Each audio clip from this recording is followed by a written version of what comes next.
G20 का पहला सत्र कंप्लीट हो चुका है। आज की इस वीडियो में G20 के पहले सत्र में जिन मुद्दों पर चर्चा हुई उसकी जानकारी आपको देने की कोशिश करूंगा। भारत के प्रगति मैदान में लगभग 10:40 पर पहले सत्र की शुरुआत हुई। पहले सत्र में वन अर्थ विषय पर चर्चा हुई। प्रधानमंत्री नरेंद्र मोदी ने सबसे पहले मोरक्को में भूकंप की घटना पर दुख जताया और मोरक्को को मदद का भरोसा दिया। पीएम ने G20 के सभी 20 देशों के अध्यक्षता के तौर पर सभी का स्वागत किया। इसके बाद पीएम मोदी ने सबका साथ, सबका विकास और सबका विश्वास का एक मंत्र दिया, जिसमें कोरोना को हराने और युद्ध संकट पर G20 के सभी देशों के सामने अपनी बात रखी। इसके बाद पीएम नरेंद्र मोदी ने सभी देशों की सहमति के साथ अफ्रीकन यूनियन को G20 का स्थायी सदस्य नियुक्त किया।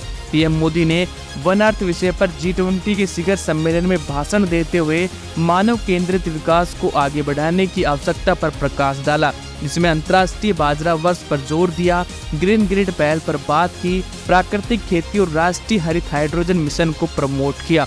मोटा इसमें प्राकृतिक खेती और सौर ऊर्जा की तरफ सभी देशों का ध्यान केंद्रित किया। भारत के आग्रह पर और सभी के सहयोग से पूरा विश्व इस साल इंटरनेशनल ईयर ऑफ माइल्स मना रहा है। G20 के मंच से पीएम मोदी ने सभी देशों को फ्यूल ब्लेंडिंग के क्षेत्र में एक साथ मिलकर काम करने की सलाह दी और सहयोग भी मांगा, जिसमें पेट्रोल में इथेनॉल ब्लेंडिंग को ग्लोबल स्तर पर कम से कम 20% तक ले जाने की अपील की, जिसका उद्देश्य पेट्रोल की खपत को कम करना और इथेनॉल को बढ़ावा देना है। इसमें हमारे एनवायरनमेंट को फायदा होगा और इससे एनर्जी सप्लाई भी बनी रहेगी।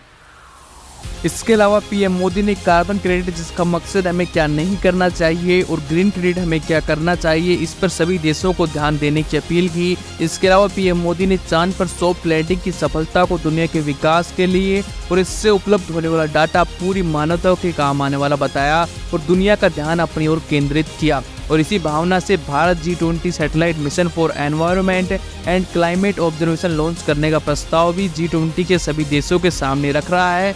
इससे जो भी क्लाइमेट एंड वेदर डाटा मिलेगा उसे G20 के सभी देशों के साथ साझा किए जाएंगे। इन सभी मुद्दों पर 9 सितंबर को पहले सत्र में चर्चा हुई और सहमति भी बनी है। पीएम मोदी ने सभी मंत्रियों और अफसरों को संयुक्त घोषणा को सफल बनाने के लिए धन्यवाद किया। अगर कोई टॉपिक्स मैं कवर नहीं कर पाया हूं तो आप बता दीजिए और G20 के बारे में आप अपनी राय जरूर दें। धन्यवाद।